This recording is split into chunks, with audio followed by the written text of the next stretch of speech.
A Sofor Santa Juliana supuxo para nós un bon incremento para poder poñer o monte a producir. Quedanos unha pequena parte que supoño que a administración nos vai seguir botando a mão. Os montes que están plantados están ben. E aparte, axudan a manter os montes limpios, a crear accesos, que haxa menos incendios e axudar ao medio ambiente. A Sofor Santa Juliana foi unha das cousas moi boas que se fixaron aquí no pobo e, sobre todo, moitos proxectos como a ampliación de camiños, desbroces e moitas máis cousas que están previstas por aí para facer. Para min a Sofor Santa Juliana supuxo ver os montes plantados e os camiños feitos e ordenados, a diversidade de plantación de arboledo e os montes cuidados e non un abandono como estaban antes. Para min a Sofor de Santa Xulián supuxo un bon beneficio para o aproveitamento do pueblo e de montes, camiños e outras con máis estructuras que se fixeron con moito interés.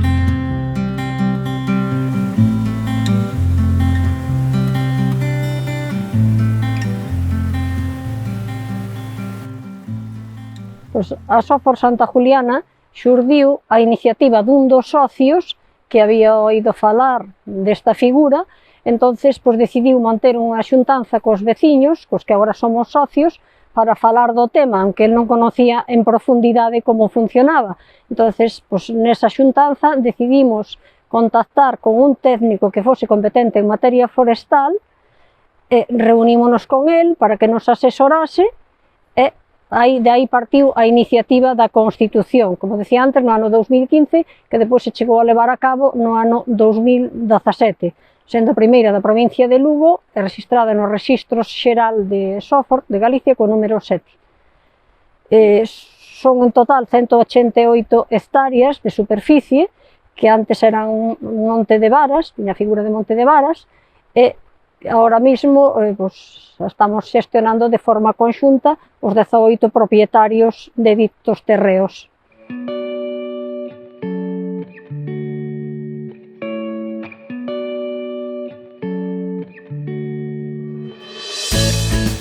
Como enxeñeiro técnico forestal e como parte do equipo técnico da empresa Sortegal, tivemos a oportunidade no ano 2015 de chegar aquí a Santa Juliana e poñer en funcionamento e constituir a primeira Sofor da provincia de Lugo. Principalmente o que se fixo foi aumentar a superficie forestal reducindo deste xeito do 51% que tiñamos de superficie rasa a un 9% que temos actualmente, que xa son zonas de elevada pendiente, zonas que queremos conservar dende o punto de vista medioambiental e das especies de fauna,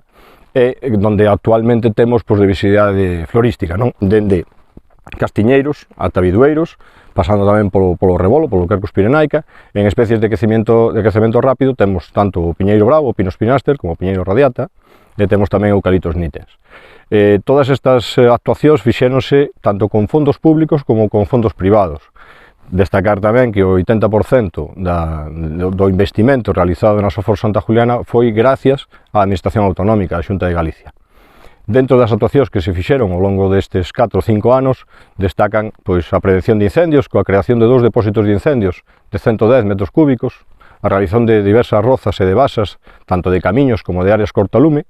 a plantación de diversas especies tanto frondosas, con un rodal de 10 hectáreas de castiñeiro, bidueiros e carballos, hasta especies de crecemento rápido, aumentando a superficie forestal arbórea ata un 86% da superficie total,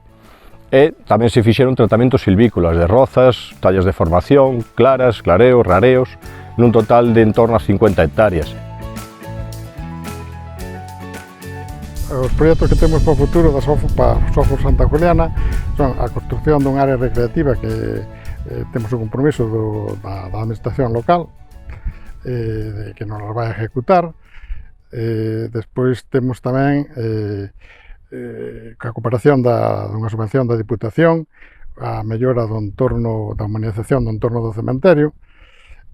Tamén estamos pensando que a ver se nos dá a Xunta algunha axuda para a mellora dos outos e tamén dispoñemos para poder fijar 1.100 toneladas de carbono, que a ver se algunha empresa se interesa que se poda poñer en contacto con nós.